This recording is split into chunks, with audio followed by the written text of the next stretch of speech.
Bismillahirrahmanirrahim və bihi nəstəyin. Salam aleykum, hörmətli tamaşaçılarımız, xoş gördük hər birinizi. Eyni zamanda bizə yeni qoşulan izləyicilərimizi də salamlayıram və hər birinizə xoş günlər arzu edirəm. Dəyərli izləyicilərimiz, bir xatırlatma edim ki, verilişimizin mövzusu günahlar, yəni Allaha qarşı etdiyimiz üsyanlar, Allaha qarşı müxalifətlərimiz və eyni zamanda bunların müqabilində bizi gözləyən aqibət, yəni cəzalardır.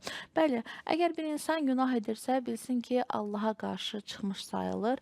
Hər nə qədər də biz bunu inkar etsək, misal üçün günah edəndən sonra deyirik ki, yo, mən Allaha qarşı çıxmırdım, sadəcə nəfsimə qurban oldum, sadəcə şeytan məni aldatdı və s. və ilaxır. Əlbəttə ki, bunlar da mümkündür, amma bir dəfə, iki dəfə, üç dəfə insan artıq bunun fərqinə varır ki, günahın içərisindədir, artıq günaha qərq olubdur və ya bu haldan çıxmalıdır, özünü bu haldan xilas etməlidir, ya da ki, ömrünün axırına qədər Allaha qarşı çıxanlardan olmalıdır.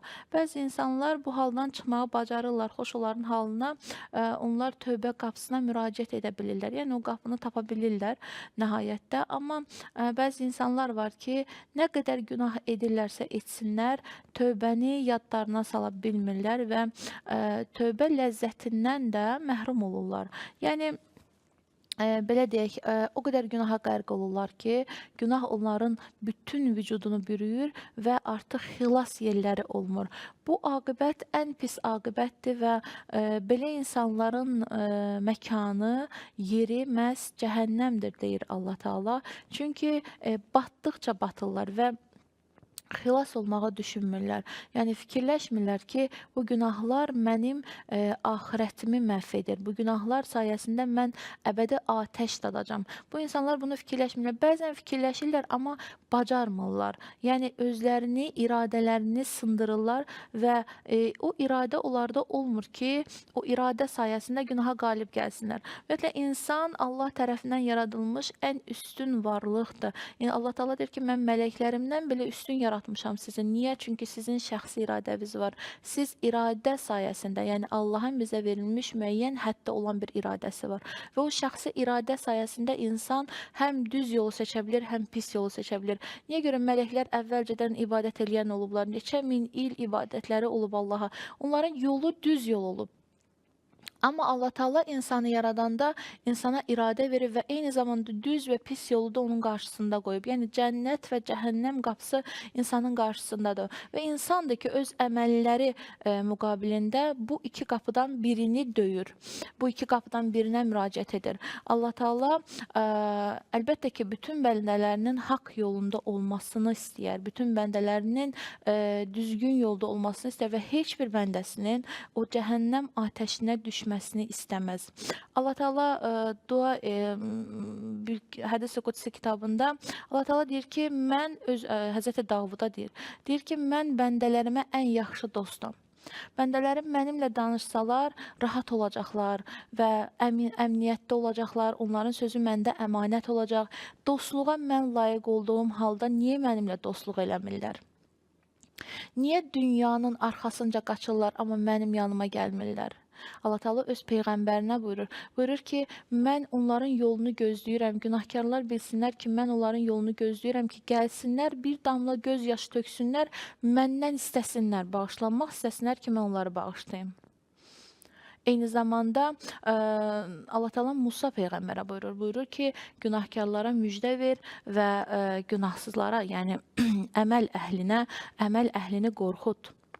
Həzrəti Musanın təəccübünə səbəb olur bu söz. Necə yəni günahkarlara müjdə ver? Günahkarlara hansı müjdəni verim və əməl sahiblərini niyə qorxudum? Əgər əməl edirlərsə, əməlləri doğrudursa. Allah Teala deyir ki, günahkarlara müjdə ver. Ona görə ki, onlara denən ki, narahat olmasınlar. Düzdür ki, günah ediblər. Düzdür ki, günaha qərq olublar. Amma tövbə qapısı var. Və bu tövbə qapısı sayəsində onlar paklana bilərlər. Öz ruhlarını, mənəviyyatlarını paklaya bilərlər. Çünki qapıya müraciət eləyən kimi mən onları bağışlayacağam. sadəcə. Bir dəfə gəlsinlər tövbə qapısına, desinlər ki, ya Rəbbi məni bağışla, mütləq şəkildə bağışlayacağam. Bu bir müjdədir günahkarlar üçün. Amma əməl sahiblərini qorxud, ona görə ki, denən bir an belə əməllərinə görə qürrələnərlərsə, əgər təkəbbür göstərərlərsə və məğrur olarlarsa, bilsinlər ki, bütün əməlləri məhv olar. Necə ki, selgələr bütün ətrafı məhv eləyər, yuyar, aparar. Məsəl üçün, ətrafda olan evlər var, təbii fəlakətlər olur. Bəzən biz də görürük evləri, ağacları, maşınları, əşyaları bir dənə sel gəlməklə yuyur, hər birini aparır. Və Allah Teala deyir ki, məğrur olarlarsa əgər əməllərinə görə, mənəmçilik hissi yaranarsa ki, da mənlə Allahın işi olmaz ki, mən bu qədər yaxşı işlər görmüşəm, mən bu qədər faydalı işlər görmüşəm, mən bu qədər ibadətim var da, mənlə Allahın nə işi var ki? Mən də sahib seçilmiş bəndələrdənəm, mən əməl salih bəndələrdənəm bu kimi mənəmçilik fikirləri qəlblərinə düşərlərsə, Allah deyir onlara denən ki, mütləq bir şəkildə bütün əməlləri məhv olar və əməllərindən fayda götürməzlər. Elə məhz bu səbəbdən Allah bizə buyurduğu kimi, günahkar bəndələr mütləq bir şəkildə tövbə qapısına tez bir zamanda müraciət etməlidirlər. Çünki biz ölüm mələyinin bizi nə vaxt gəlib görəcəyini və bizim ruhumuzu nə vaxt alıb aparacağını da bilmirik. Bəs bu səbəbdən gecikdirmək olmaz. Çünki o dönəm, o zamanda ölüm mələyi gələndə edilən heç bir tövbə qəbul edilmir. İslami mənbələrdə qeyd edirlər.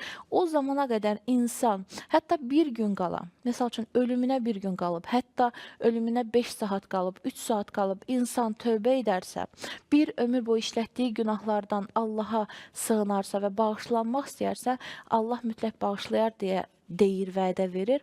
Amma o anda, ölüm mələyi onun ruhunu aldığı anda edilən tövbənin, peşmançılığın, o xəcalətin heç bir faydası yoxdur deyə buyurulur hədislərdə. Ötən verilişimizdə məzhəb üsullarından biri həcc ziyarəti haqqında danışırdıq və dedik ki, həcc 5 vacibatdan biridir. Amma təbii ki, öz şərtləri var. İmkanı olduğu təqdirdə insanlar həcc ziyarətinə getməlidirlər və vacibdir. Və əgər imkanları olduqları təqdirdə bu ziyarəti tərk edərlərsə, bu böyük bir günahdır və cəzası da vardır. Əlbəttə ki, cəzası haqqında danışacaq, amma bir balaca həcc ziyarətinin təsirləri haqqında, yəni müsbət təsirləri haqqında danışmaq istəyirəm. Həm izləyicilərimiz üçün də belə düşünürəm ki, maraqlı olacaq. Çünki həcc ziyarətinin vacib olduğunu bilirik. Amma bəzən bizlərdə belə səhlənkarlıq olur ki, biz bəzi əməlləri araşdırmırıq. Məsəl üçün, təsirləri haqqında məlumatımız yoxdur.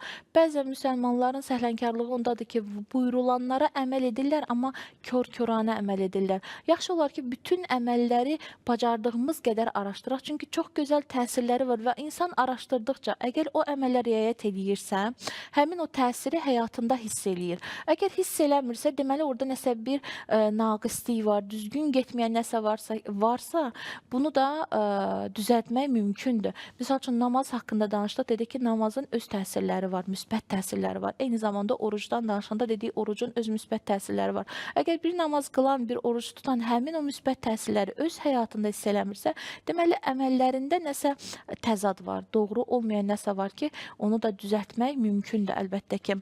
Həccin təsirləri haqqında danışanda, müsbət təsirləri haqqında danışanda bunu demək olar ki, hədislərdə buyurulur ki, həcc ziyarətinə gedən insanın sərvəti artar. Yəni, malı, mülkü artar. İshaq İbni Əmmar deyir, mən bugün getdim İmam Sadiq əleyhissalamın yanına. Dedim ki, ya Abdullah, mən belə bir özüm üçün qərar almışam. İstəyirəm bundan sonra ildə bir dəfə həcc ziyarətinə gedəm və qohum əqrəbədən də, ailəmdən olan kimsə varsa, onları da özümlə bir yerdə aparam. İmam deyir ki, bu qərarında qətisən. İshaq İbn Əmmar deyir ki, bəli, mən qətiyyəm bu qərarımda, yəni istəyirəm ildə bir dəfə gedən və eyni zamanda öz ətrafımdan olan bir neçə insanı da özümlə birlikdə aparam. İmam buyurur ki, malının, mülkünün artacağına əmin ol. Sənə müjdə verirəm ki, əgər sən bu işi görsən, sənin malın, mülkün çox artacaq. Eyni zamanda bu kimi hədislər çoxdur ki, həcc ziyarətinə gedən insanın sərvəti artar. Niyə görə? Ümumiyyətlə, Allah yolunda insan bir şeylə vaz keçirsə, yəni bir şeyini Allah yolunda sərf edirsə, mütləq şəkildə Allah həmin o sərf etdiyinin neçə qatını həmin insana qaytarır. Sədəqə də belədir, zəkat da belədir, xumus da belədir. Ümumiyyətlə, başqa-başqa işlər var, xeyir işlər var ki, Allah yolunda xərc edirsən, baxırsan ki, Allah Taala artığını qaytarır. Sadəcə olaraq bizlər bəzən o qədər xəsis oluruq ki, və yaxud da bu dediyimiz sözlərə ki, Allah bağışlayandır, Allah lütf edəndir, Allah sonsuz kərəm sahibidir. Allah üçün bir şey deyil, onu bizə qaytarsın, verdiyimizi qaytarsın və yaxud da ki, artığını qaytarsın. Yəni Allah üçün çox xırda bir işdir bu. Biz bunu deyirik, amma buna etiqadımız zəifdir. Ona görə verən əlimiz, bağışlayan əlimiz çox belə deyək möhkəm olur və insanlara nəyisə verəndə belə çətinliklə veririk. Nəyisə verəndə belə düşünərək veririk ki, görürsən verdim, mənə sonra az olmaz, sonra nə bilim çətinlik yaşamaram. Bəs bu səbəbdəndir. Çünki bizim bu dediyimizə Allahın sonsuz kərəm sahibi olmasına, Allahın səxavətli olmasına etiqadımız əslində zəifdir. Biz bunu deyirik, amma qəlbən bunu təsdiq edə bilmirik. Ona görə də biz səxavət barədə, səxavətli olmaq barədə problemlər yaşayırıq. Amma Allah Taala deyir ki, Allah yolunda nə isə sərf etsəniz, xərc etsəniz, mütləq bir şəkildə onu sizə bir neçə qatını qaytaracağam. Bəli, həccin digər müsbət təsirlərindən biri də qəlb aramlığıdır. İmam Baqir əleyhissalamdan buyurulur ki, həcc ayinlərinin icrası insanlara qəlb aramlığı verər. Digər müsbət təsiri isə qaniçilik yaranmasıdır. Peyğəmbər buyurur ki, həccə gedən qani və ehtiyatsız olar və digər müsbət tərəflərindən biri, müsbət təsirlərindən biri behiş vədidir. Bəli, həcc ziyarətini dedik ki, 5 vacib əməldən biridir və imkan olduğu təqdirdə əgər bu əməl tərk edilirsə, günahdır, böyük günahdır və eyni zamanda cəzası da vardır. Amma tərk edilmirsə və imkan olduğu təqdirdə Allah istəyən kimi icra olunursa bu ayin, təbii ki, bunun mükafatı da var və bunun mükafatı hədislərə əsasən məhz behişdir. İmam Əli əleyhissalamdan bir hədis var. Həzrət Əli əleyhissalam buyurur ki, 6 nəfər üçün behişdə vədə verirəm. Yəni bu 6 nəfər bilsin ki, behişdə gedəcəklər. Soruşurlar ki, hansı insanlardır bunlar? Nə əməl görüblər ki, nə iş görüblər ki, bunlar behişdə gedirlər? İmam buyurur ki, sədəqə və xeyir iş üçün evdən çıxıb, amma yolda dünyasını dəyişən şəxs birincisi. İkincisi buyurur ki, xəstəni ziyarət eləmək üçün evdən çıxıb, amma dünyasını dəyişən şəxs, yolda dünyasını dəyişən şəxs.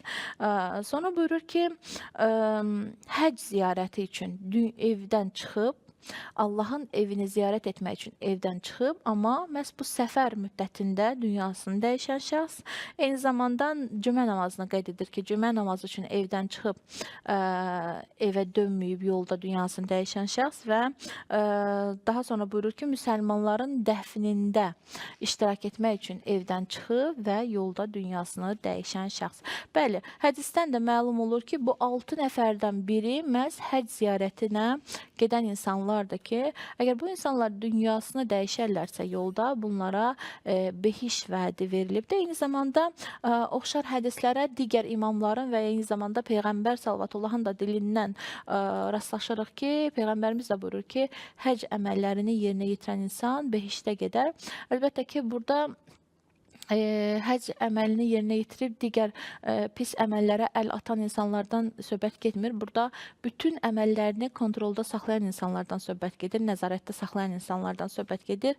Çünki bir şey unutmaq lazım deyil ki, insanlar var ki, bir ömür yaxşı əməl edirlər, yaxşı iş görürlər, xeyir işlərə vəsilə olurlar, xeyir işlərin arxasınca gedirlər, amma gəlir ömrünün elə çağında bir dənə günah işləyir ki, bir dənə pis əməl işləyir ki, o əvvəl elədiyi bütün yaxşı əməlləri yub aparır.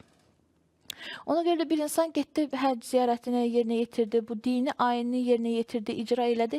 Elə düşünməsin ki, bundan sonra neynəsə behişt ona vədə verilibdir. Xeyr, belə də deyil. Ola bilər ki, həccə də geçsin, ola bilər ki, illər boyu ömrünü ibadətə həsr eləsin, amma gəlsin ömrünün axır çağında hansısa bir pis əməl sahibi olsun ki, o həccin zəhmətini də itirsin və digər əməllərinin zəhmətini də itirsin. Elə məhz bu səbəbdən diqqətli olmaq lazımdır.